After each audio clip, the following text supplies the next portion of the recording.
One day, a baker is trying to sell his bread on the streets, but nobody will buy it. He goes home and on the way meets a witch. The witch tells the baker, "I'll make your bread the most special bread in the world. No other bread will be like the bread you make, but you have to pay me 50 gold. The baker has 50 gold, but it's all he has, and if he gives it away, he won't have dinner. But he decides to do it anyways, so he pulls his money out of his pockets and gives it to the witch. The witch sprinkles her wand over him, and he glows for a second.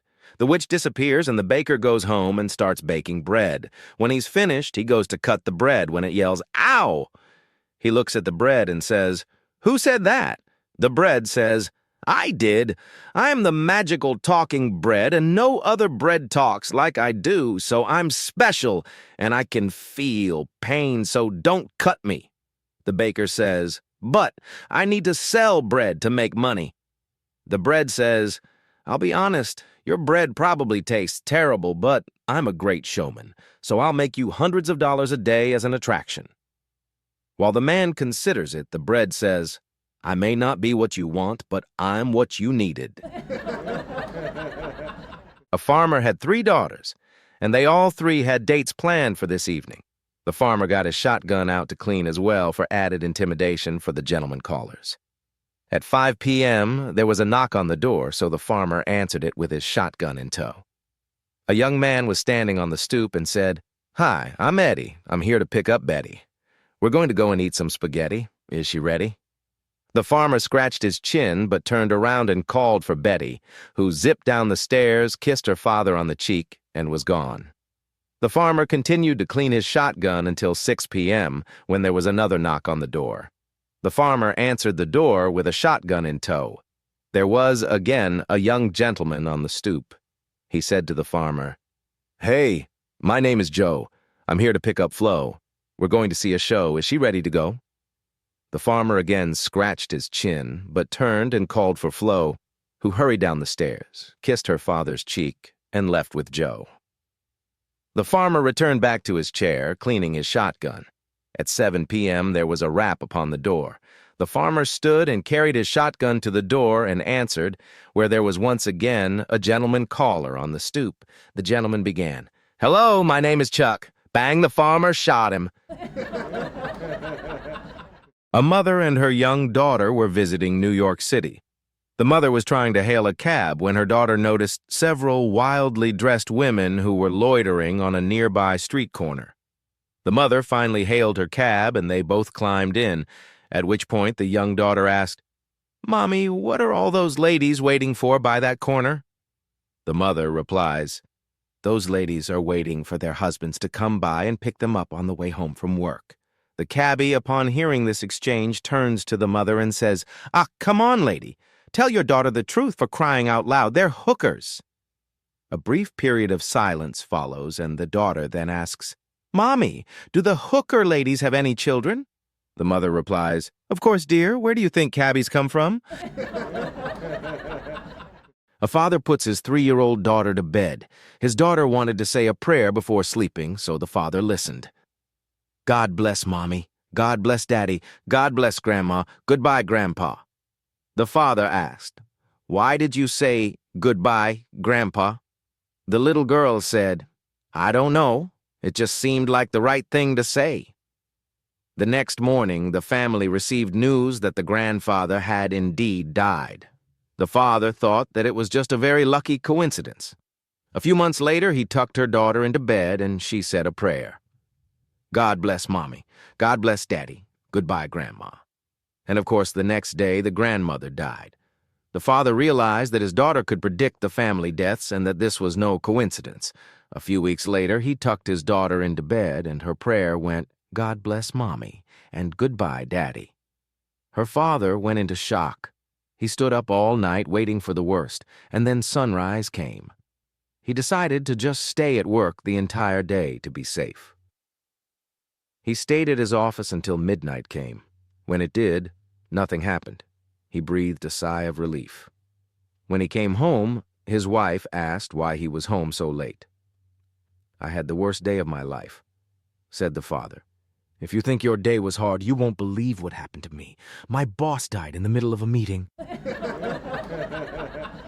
I was talking to my neighbor's 6-year-old daughter, and she said she wanted to be president someday. Both of her parents, liberal Democrats, were standing there, so I asked her, "If you were to be the president, what's the first thing you would do?" She replied, "I'd give food and houses to all the homeless people." "Wow, what a worthy goal," I told her. "You don't have to wait until you're president to do that. You can come over to my house and mow the grass, pull weeds, and sweep my yard, and I'll pay you $50. Then I'll take you over to the grocery store where the homeless guy hangs out, and you can give him the $50 to use toward food or a new house." She thought that over for a few seconds because she's only 6, and while her mom glared at me, the little girl looked me straight in the eye and asked, "Why doesn't the homeless guy come over and do the work, and you can just pay him the $50? And I said, "Welcome to the Republican Party." Her folks still aren't talking to me. A woman stopped by unannounced at her recently married son's house. She rang the doorbell and walked in. She was shocked to see her daughter-in-law lying on the couch, totally naked. "What are you doing?" she asked. "I'm waiting for my husband to come home from work," the daughter-in-law said. "I am wearing my love dress." "Love the dress. But you're naked," said the mother-in-law. "My husband loves me to wear this dress," she explained. The mother-in-law left. When she got home, she undressed, showered, put on her best perfume, dimmed the lights, and lay on the couch waiting for her husband to arrive. Finally, her husband came home. He walked in and saw her lying there so provocatively. "What are you doing?" he asked. "This is my love dress," she whispered sensually. "Needs ironing," he said. The night before her wedding, the mother takes her daughter aside. "Now look," she tells her daughter, "men are a little strange sometimes. If he ever tells you to turn over, I want you to get out of bed, pack your things, and come home to me." So the couple gets married and everything is fine for a couple of years. Then one night, while they are in bed, the man says to the woman, "Darling, roll over now." Hearing this, she gets out of bed, puts her clothes on, and starts packing her things. When she is ready to leave, the confused husband says, "Honey, wait a minute. What's the matter?" Wiping her tears, she says, "My mother told me that men are a little strange sometimes, and if you ever ask me to roll over, I am to get my things and leave you and go home to her." "But, honey," says the husband, "don't you want children?" A teacher told her young class to ask their parents for a family story with a moral at the end of it and to return the next day to tell their stories. In the classroom the next day, Joe gave his example first. "My dad is a farmer and we have chickens. One day we were taking lots of eggs to the market in a basket on the front seat of the truck when we hit a big bump in the road. The basket fell off the seat and all the eggs broke. The moral of the story is not to put all your eggs in one basket." "Very good," said the teacher. Next, Mary said, "We are farmers, too. We had 20 eggs waiting to hatch, but when they did, we only got 10 chicks. The moral of this story is not to count your chickens before they're hatched." "Very good," said the teacher again, very pleased with the response so far. Next, it was Barney's turn to tell his story. "My dad told me this story about my Aunt Karen. Aunt Karen was a flight engineer in the war and her plane got hit. She had to bail out over enemy territory, and all she had was a bottle of whiskey, a machine gun, and a machete." "Go on," said the teacher, intrigued. "Aunt Karen drank the whiskey on the way down to prepare herself. Then she landed right in the middle of 100 enemy soldiers. She killed 70 of them with the machine gun until she ran out of bullets. Then she killed 20 more with the machete till the blade broke. And then she killed the last 10 with her bare hands." "Good heavens," said the horrified teacher. "What did your father say was the moral of that frightening story?" The child said, "Stay away from Aunt Karen when she's been drinking." A family of 4 decides city life doesn't suit their style anymore, so they sell their house in the suburbs and buy a dairy cow ranch. After a week or so, the dad and 2 sons are out mending the fences when their neighbor comes driving up the road and stops to introduce himself. "How are y'all doing? The name's Al. Friends call me Big Al. Are you folks new to the trials and tribulations of ranching?" The father said yes, and the pleasantries continued until Big Al asked if the family ranch had a name. "Well," said the father, "I wanted to name it the Flying Q. The wife suggested the Lazy A. My oldest son Gary was partial to the Bay RJ, and the younger one Steve liked the Pistol T. So we had a family compromise and named the ranch the Flying Q Lazy Abarjay Pistol T Family Ranch." "That's quite a mouthful," says Big Al. "But where's all your cattle?" "Well," said the father, "so far none have survived the branding." A family took their frail, elderly mother to a nursing home and left her, hoping she would be well cared for. The next morning, the nurses bathed her, fed her a tasty breakfast, and set her in a chair at a window overlooking a lovely flower garden. She seemed okay, but after a while she slowly started to tilt sideways in her chair. Two attentive nurses immediately rushed up to catch her and straighten her up. Again, she seemed okay, but after a while she slowly started to tilt over to her other side. The nurses rushed back and once more brought her back upright. This went on all morning and repeated again the following day. On the second afternoon, the family arrived to see how the old woman was adjusting to her new home. "So, Ma, how is it here? Are they treating you all right?" "It's pretty nice," she replied, "except they won't let me fart." A young Italian couple got married, but the man had to go to war before they could consummate their marriage. He returned a year later battle-wounded, missing part of his foot and with burns on his back. The young lady was living with her mother. When he walks in the door, he gives her a big hug and goes upstairs to take a shower. The mom told the daughter, "Go upstairs and take care of your wifely duties." The young Italian girl sheepishly walks up the stairs. She comes running back saying, "Mama, I can't do it. I'm too nervous." The mom said, "I'm cooking. You need to go up there and fulfill your duties." The daughter comes bolting down the stairs 5 minutes later and exclaims, Mama, he has a foot and a half." The mom calmly put her towel down and said, "You finish cooking. I'll take care of your wifely duties." My papa told me that joke a week before he passed away. Still cracks me up. An ex-husband and an ex-wife are in court, fighting in a bitter custody battle over their child. The judge asks the woman, "Why do you feel you deserve custody?" The woman says, "I brought that child into this world. My child literally came out of me. That is why I deserve custody." The judge nods his head and says, "That is a simple and logical reason. It makes sense." Then the judge turns his head to the man and asks, "She said her side of things. Why do you feel you deserve custody?" The man sits in his chair and slowly drinks from a can of Coke. Then he holds up the empty can in his hand and says, "Was this my Coke or my ex-wife's Coke?" Confused, the judge says, "I believe that was your Coke." The wife is also confused, and the judge looks over at her and asks, "Was that your Coke?" The ex-wife says, "No, it was his Coke." The man looks at the judge and says, "Good, we all agree. So when I put money in a Coke machine and a Coke pops out, the Coke is mine, not the Coke machine's, correct?" An ex-husband and an ex-wife are in court, fighting in a bitter custody battle over their child. The judge asks the woman, "Why do you feel you deserve custody?" The woman says, "I brought that child into this world. My child literally came out of me. That is why I deserve custody." The judge nods his head and says, "That is a simple and logical reason. It makes sense." Then the judge turns his head to the man and asks, "She said her side of things. Why do you feel you deserve custody?" The man sits in his chair and slowly drinks from a can of Coke. Then he holds up the empty can in his hand and says, "Was this my Coke or my ex-wife's Coke?" Confused, the judge says, "I believe that was your Coke." The wife is also confused, and the judge looks over at her and asks, "Was that your Coke?" The ex-wife says, "No, it was his Coke." The man looks at the judge and says, "Good, we all agree. So when I put money in a Coke machine and a Coke pops out, the Coke is mine, not the Coke machine's, correct?"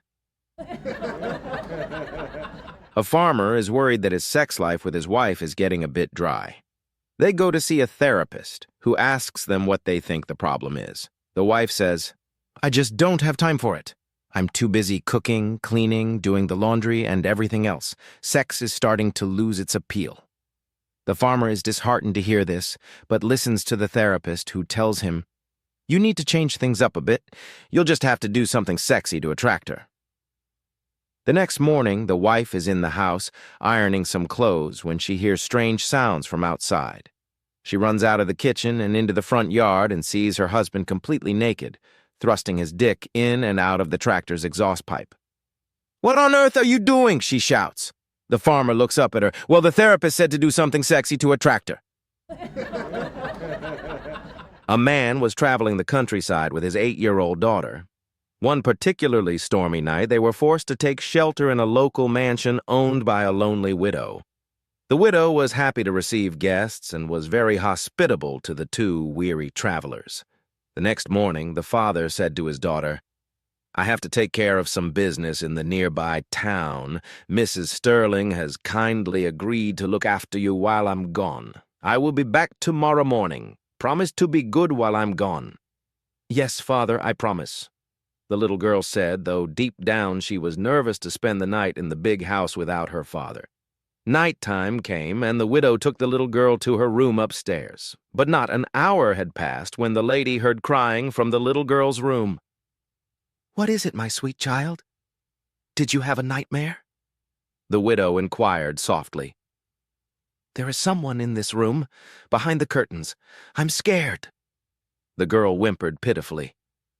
The widow walked to the window and pulled the curtains aside. "See, there is no one here. It was probably the draft moving the curtains, as this is a very old house. Now be a good little girl and go back to sleep." But only a short moment had passed when the widow once again heard cries from the little girl's room. "My sweet child, what is it now?" "There is someone here, I swear. I saw it in the corner. It's a ghost," the little girl whimpered in her bed. "There is no one here but you and me, dear. It is probably just shadows from the old oak tree outside playing tricks with your eyes. Your father will be back with us first thing tomorrow morning. Now for the last time, be a good little girl and try to get some sleep." An hour passed, and the widow was woken up by a knock on her door. She saw the little girl standing outside in her nightgown, weeping pitifully. "For heaven's sake, child! It's past midnight and you should be fast asleep. What is it now?" the widow asked, exasperated. "I saw the ghost again, miss. It won't let me sleep. Can I come sleep next to you?" "Now listen to me carefully, child. I have lived in this house for 367 years, and not once have I seen a ghost. Now for the last time, go back to bed and try to get some sleep." Two sisters, one blonde and one brunette, inherit the family ranch. Unfortunately, after just a few years, they are in financial trouble. In order to keep the bank from repossessing the ranch, they need to purchase a bull so that they can breed their own stock. The brunette balances their checkbook, then takes their last $600 out west to another ranch, where a man has a prize bull for sale. Upon leaving, she tells her sister, "When I get there, if I decide to buy the bull, I'll contact you to drive out after me and haul it home." The brunette arrives at the man's ranch, inspects the bull, and decides she does want to buy it. The man tells her that he can sell it for $599, no less. After paying him, she drives to the nearest town to send her sister a telegram to tell her the news. She walks into the telegraph office and says, "I want to send a telegram to my sister telling her that I've bought a bull for our ranch. I need her to hitch the trailer to our pickup truck and drive out here so we can haul it home." The telegraph operator explains that he'll be glad to help her, then adds, "It's just 99 cents a word." Well, with only $1 left after paying for the bull, the brunette realizes that she'll only be able to send her sister one word. After thinking for a few minutes, she nods and says, "I want you to send her the word comfortable." The telegraph operator shakes his head. "How is she ever going to know that you want her to hitch the trailer to your pickup truck and drive out here to haul that bull back to your ranch if you send her the word comfortable?" The brunette explains, "My sister's blonde. She'll read it slow." The Smiths had no children and decided to use a proxy father to start their family. On the day the proxy father was to arrive, Mr. Smith kissed his wife and said, "I'm off. The man should be here soon." Half an hour later, just by chance, a door-to-door baby photographer rang the doorbell, hoping to make a sale. "Good morning, madam. You don't know me, but I've come to—" "Oh, no need to explain. I've been expecting you," Mrs. Smith cut in. "Really?" the photographer asked. "Well, good. I've made a specialty of babies." "That's what my husband and I had hoped. Please come in and have a seat. Just where do we start?" asked Mrs. Smith, blushing. "Leave everything to me. I usually try 2 in the bathtub, 1 on the couch, and perhaps a couple on the bed. Sometimes the living room floor is fun, too. You can really spread out. Bathtub, living room floor. No wonder it didn't work for Harry and me. Well, madam, none of us can guarantee a good one every time. But if we try several different positions and I shoot from 6 or 7 angles, I'm sure you'll be pleased with the results. I hope we can get this over with quickly, gasped Mrs. Smith. Madam, in my line of work, a man must take his time. I'd love to be in and out in 5 minutes, but you'd be disappointed with that, I'm sure. Don't I know? Mrs. Smith exclaimed. The photographer opened his briefcase and pulled out a portfolio of his baby pictures. This was done on the top of a bus in downtown London. Oh, my God, Mrs. Smith exclaimed, tugging at her handkerchief. And these twins turned out exceptionally well when you consider their mother was so difficult to work with. The photographer handed Mrs. Smith the picture. She was difficult, asked Mrs. Smith. Yes, I'm afraid so. I finally had to take her to Hyde Park to get the job done right. People were crowding around 4 and 5 deep, pushing to get a good look. 4 and 5 deep? Asked Mrs. Smith. Eyes widened in amazement. Yes, the photographer said, and for more than 3 hours, too. The mother was constantly squealing and yelling. I could hardly concentrate. Then darkness approached, and I began to rush my shots. Finally, when the squirrels began nibbling on my equipment, I just packed it all in. Mrs. Smith leaned forward. You mean they actually chewed on your equipment? That's right. Well, madam, if you're ready, I'll set up my tripod so that we can get to work. Tripod? Mrs. Smith looked extremely worried now. Oh, good God, yes. I have to use a tripod to rest my cannon on. It's much too big for me to hold while I'm getting ready for action. Madam! Good Lord, she's fainted! 2 rednecks are out hunting when they come across a massive hole in the ground. They stare at it, impressed by its size. The first hunter says, Wow, that's some hole. Can't even see the bottom. I wonder how deep it is. The second hunter replies, I don't know. Let's throw something in and see how long it takes to hit bottom. The first hunter looks around and says, There's an old gearbox over there. Let's throw that in. They haul it over, count to 3, and toss it in the hole. As they stand there listening for the sound of it hitting the bottom, they suddenly hear rustling behind them. They turn around to see a goat running full speed, charging right at the hole. Without missing a beat, the goat leaps head first into the hole. The 2 hunters stare at each other, then back into the hole, trying to figure out what just happened. An old farmer walks up, wiping his hands. Say, fellas, he asks, did you happen to see my goat around here? The first hunter says, Funny you should ask. Just a minute ago, a goat came flying out of the bushes, doing about 100 miles an hour, and jumped right into this hole. The farmer scratches his head and replies, Well, that's impossible. I had him chained to that old gearbox. A guy spent 5 years traveling the globe, filming native dances for a documentary. By the time he finished, he thought he'd captured every indigenous dance known to man until he ended up in Alice Springs, Australia. After a long day of filming, he decided to pop into a local pub for a drink. He struck up a conversation with an Aboriginal man and mentioned his project. The Aboriginal man asked, Did you film the butcher dance? The butcher dance, the guy replied, confused. What's that? You mean you don't know the butcher dance? The Aboriginal man asked in disbelief. No, never heard of it. Mate, you're kidding me. How can you say you filmed every native dance if you haven't seen the butcher dance? Well, I just filmed a corroboree last week. Is that the one you're talking about? No. The butcher dance is way more important than that. Intrigued, the guy asked, Where can I see this butcher dance? The Aboriginal man sighed. Mate, it's far out in the wilderness. It'll take you days to get there. I've traveled everywhere, from the Amazon rainforest to the Arctic, filming these dances. Nothing's going to stop me now. The Aboriginal man nodded and gave him a set of directions. Drive north for 197 miles, then take a dirt track left for 126 miles. You'll see a huge dead gum tree. Leave your car there. From there, walk west into the sunset for 3 days, then follow a creek northwest for another 2 days until you reach the Rocky Mountains. Cross them, then head south for half a day until you find a pass through the mountains. After that, head northwest for 4 days until you find a big rock shaped like a man's head. From there, walk west for 2 more days and you'll reach the village. That's where the butcher dance takes place. The guy, determined not to miss it, packed up his crew and set off. Hours turned into days as he crawled along rough tracks and trudged through the wilderness, finally reaching the village after nearly 2 weeks. Exhausted, he went to the village chief and said, "I'm here to film the butcher dance." The chief looked at him, disappointed. "You're too late, mate. The butcher dance was last night." "Well, when's the next one?" "Not till next year." "Please," the man pleaded. "I've come all this way.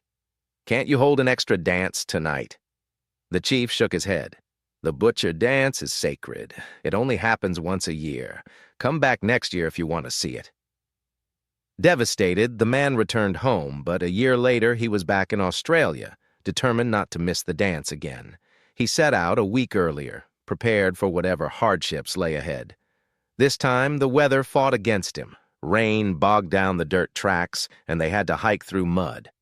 A crew member sprained his ankle, but after a grueling journey, they arrived in the village just in time. The chief smiled when he saw him. "You're just in time for the butcher dance tonight." Relieved, the crew set up their equipment. As the sun set, the villagers painted their bodies, donned feathers and animal skins, and gathered around a roaring fire. A wise elder entered the circle and began chanting. "What's he doing?" the man whispered. "Hush," the chief whispered back. "This is our most sacred ritual. The holy man is calling upon the spirits to watch over us and bless our dance." The chanting grew louder, and then the drums began to pound.